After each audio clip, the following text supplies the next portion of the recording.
Welcome to Real Life Mentoring, where we explore real life issues to help you make an authentic difference in the world. Hi, welcome back to part 2 of how to better understand people.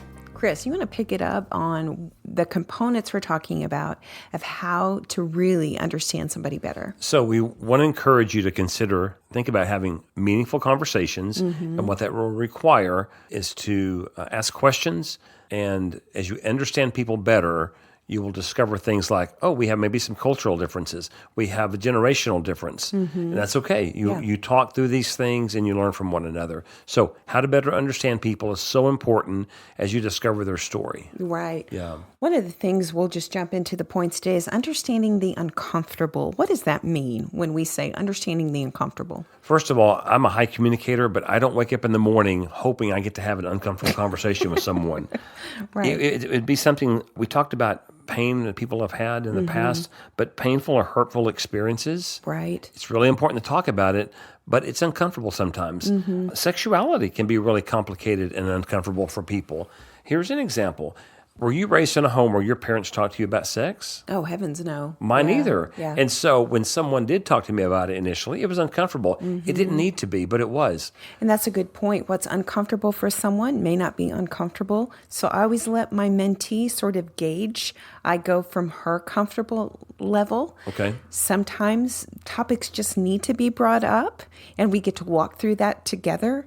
That may be a little bit more uncomfortable for her, but that's only after there's been a relational equity where we've True. been friends for a while. There's a deep level of trust, and then I know we can go a little bit deeper on some topics. In fact, I think it's healthy to say, you know what, when we meet again, I want to talk about these topics, and they may be uncomfortable. Yeah. Maybe it may be a little uncomfortable for me and you. That's okay. We'll walk through it together. Right. And at some point, what was an uncomfortable conversation won't be later on because it's been had. But if you don't go there, then you don't bring the relationship to a deeper level, and you don't arrive at a better understanding. So some examples, as we mentioned, painful and hurtful experiences, talking about sexuality, difficult abusive relationships maybe someone's been a part of or currently in, unhealthy habits, addictions. Who wants to talk about those things? Right. But the wonderful thing about it, you get to the point where you can talk about what's uncomfortable. You can talk about pretty much anything. Right. And please add to this list as you're listening to this episode and you're wondering, what would be uncomfortable? Make a list. Yeah, that's great. I think another key important thing is understanding body language. In part 1, we talked about the importance of realizing that words and actions don't always tell the whole story. Body language helps you unpack that story. Very much so. So somebody says they're fine and their arms are crossed and there's a scowl on that face.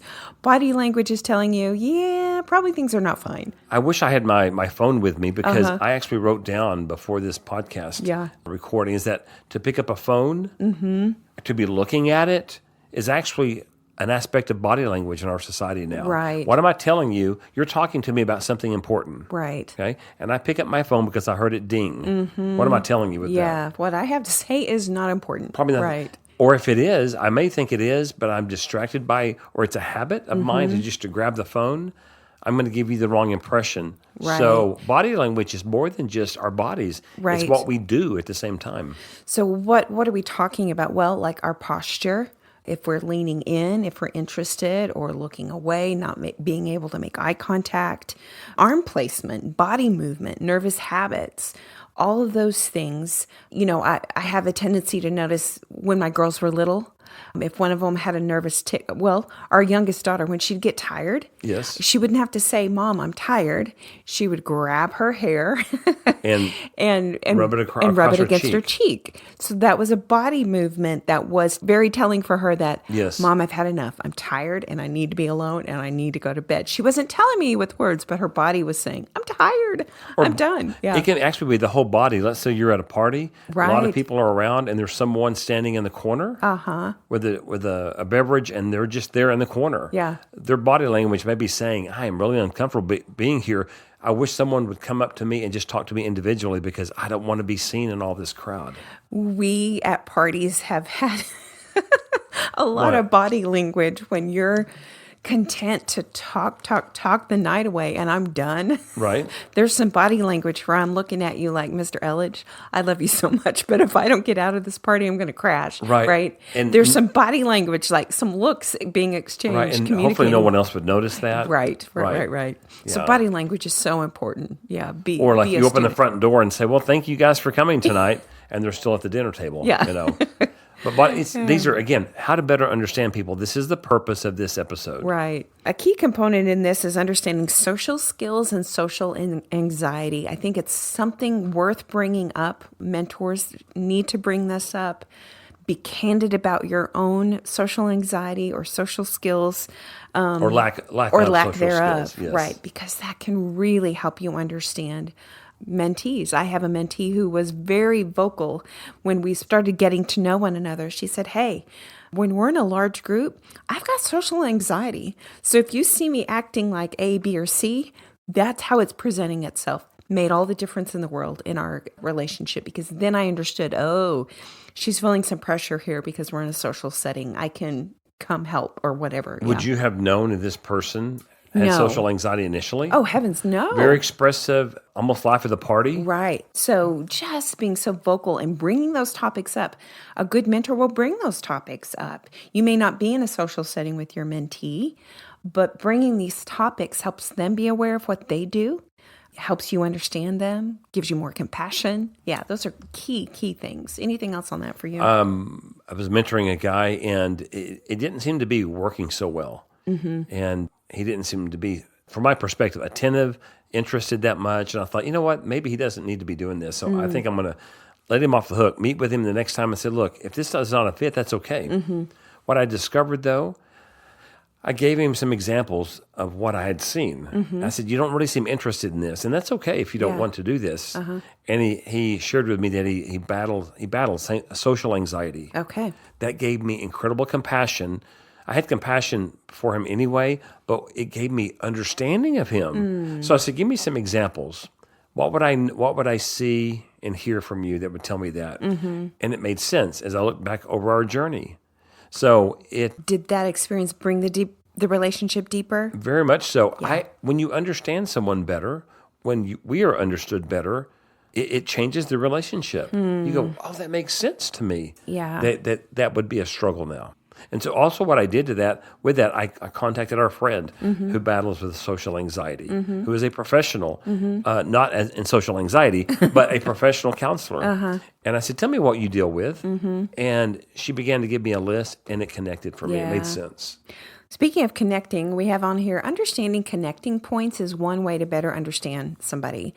I am always, especially in those beginning stages of a relationship, in a mentor-mentee relationship, I'm trying to find connecting points. So because my dad was in the Air Force, we moved around a lot of times until I was 18. I think we lived in 18 different places. It was a lot of places.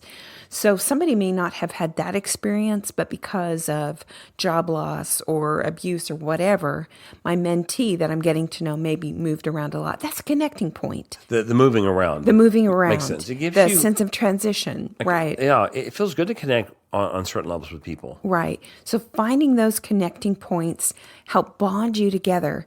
It gives me emotional attachment to her, like, oh, of course you know how I feel because this is how I felt.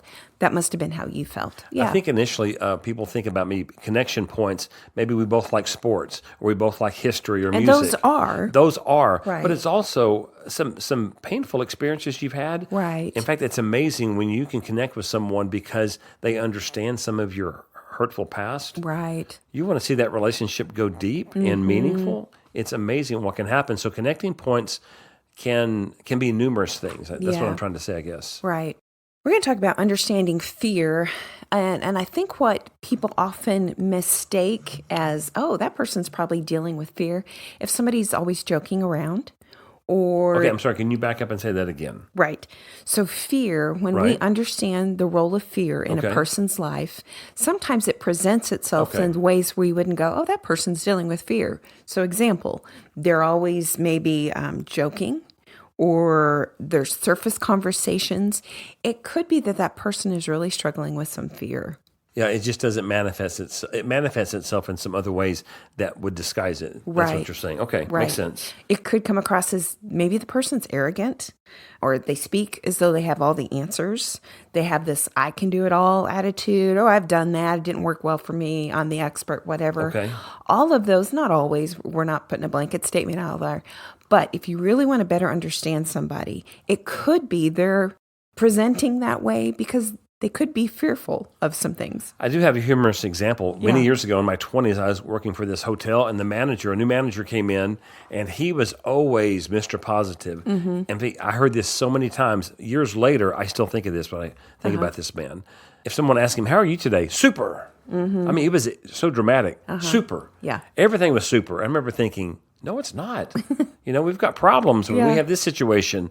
And so it makes me wonder, not a judgment, but it makes me wonder, what's going on inside of a person if everything's always super, because it's just not. Right. Maybe it's not fear, and it goes back to words and actions don't always tell the whole story. Okay, that makes sense. Yeah. Okay. So what we've seen in 30 plus years working with people, sometimes fear will manifest in those ways. So just taking the time to dig deeper with that person. I have been humbled and discovered that I used to brag about loving change. Uh-huh. And some people really struggle with change. Yeah. It brings about fear. I was humbled. I know God told me this one day. He said, Chris, you like change that you initiate. I've discovered that I can deal with fear when change is just thrown upon me. Thrown on you, yeah. And I'm not trying to wear a mask, but I may present it in a different way. And it's really just fear stirring inside of me. I think one of the ways we can better understand people is if they have had a lack of healthy relationships. What does that mean to you when we talk about that? We could talk about this aspect of it for quite a while. We are all raised so differently. And what is normal for us is not normal for someone else. Right. So I was raised in a home of an alcoholic father, poverty, abuse, a lot of things going on. That became the norm for me. I thought that was normal. You thought that was healthy. I thought, no, I didn't. I knew we weren't healthy. You knew it wasn't healthy. But I thought it was normal. Okay. I left home, went off to college, and as I matured and developed, I realized, wow, I knew we weren't healthy, but very little of my growing up was actually normal. So when you say understanding the lack of healthy relationships, I began to realize I didn't have a healthy relationship with my father, didn't have one to speak of. I didn't really have it with my mother in some ways. It impacted my relationship with my siblings. And so I needed a good example. What is a healthy relationship? I did not know what that even looked like. And a lot of times we're not aware that it takes time and conversations. Hey, what was it like growing up in your family? And when, as a mentor, you hear these stories that are not healthy, then that's the time and place to talk about, did you at the time realize that wasn't healthy? Or how do you envision a healthy family now? It's worthy of having those conversations because, like you said, the homes we grow up in, that's normal. But just because that's our normal doesn't mean they're our healthiest relationships, right? We have 3 examples here. And again, there were others you could add. Understanding a lack of healthy relationships, having conversations versus being spoken at. That impacts relationships. Sure. Expressing feelings openly and honestly versus silence or passive-aggressive behavior. Some people have never experienced being able to honestly express their feelings openly. It was shut down maybe. Sure. And so that would be normal for them. It's not healthy though. Trust versus protecting oneself. Right. Yeah. So all those are great signs of lack of healthy relationships. And the last one we're going to talk about today is understanding lies. The lies we believe about ourselves determine our behavior, right? And so when we are mentoring somebody, they may be believing lies that they don't understand are lies. What does that mean? Well, Chris? I don't know. It's interesting how the brain works, the mind works. I don't purposely want to believe lies. So I probably believe some things that are lies. Because if you tell me it's a lie, I don't want to believe it. Right. An example from my own family, don't expect too much, Chris, because those things are for other people, not us as the Elledges. My last name is Elledge. And so that was a lie, I believe. Don't expect too much. This is good enough for us. Yeah. So what I would do without realizing it, I would settle on, that's good enough for Chris Elledge. Yeah. That's okay for Chris. Well, if this negative thing happened, it's okay because this positive thing happened. I was believing lies, did not even know they were lies. This is good enough for us. As a mentor, it takes a lot of trust to, as you spend time with your mentee, and maybe the lies present themselves like they're not going to go for a certain job or engage in a certain relationship because they don't feel like they're good enough or they don't bring enough value to the table. Those are things a mentor can highlight in a loving and kind way to help the mentee go, wait, what? I am able to go for that promotion or to be involved in this friendship? Wait, what? I think that's such an invaluable tool that a mentor can give to a mentee, is helping them discover the lies for themselves. That aha moment of, wow, I have value and worth. Man, what a great role to play in somebody's life. I from my own experience, for me to just decide one day, okay, I'm no longer will I believe these lies. Right. That sounds good, but it sometimes you have to walk out of it. It takes a while, because when you believe something long enough, and especially you didn't know it was a lie, it can be inside of you so deeply, and that mentor could say, you know what, remember we talked about that? That's a lie that you were handed early on. We're not going to believe that. Yeah. I know that, but it feels like it's true. Right. I know, but we're not going to believe it. Right. And we're going to do some things to help you get out of that. Yeah. That mindset. Well, part 2, we've talked about some other things on how to better understand people. We talked about understanding the uncomfortable, understanding body language, social skills and social anxiety, looking for connecting points, looking for how fear maybe will present itself. Realize that there's some people who may have had a lack of healthy relationships, and then understanding lies really when you begin to become a student of other people, especially in mentee relationship. Boy, you can really go to a deeper level when you begin to understand those things. Anything else as we close? Don't make the assumption that you understand someone. Yeah. I've done that before. Well, from what I see, hear, and see your responses, I think I understand you. Yeah. Probably not. Probably not. Sit down over a conversation again and again and again, and you will better get to understand that person. So don't make assumptions Right. that you understand someone. Well, we hope in part 1 and part 2, we've given you some tools how to better understand others, whether you're a mentor, maybe you're a mentee, maybe you're just in a relationship with other people. Boy, we all need some tools on how to better understand people. So if this has been helpful, like and subscribe. Consider donating to our podcast. You can do that at FahrenheitMentoring.org. So as always, we want to thank you for listening.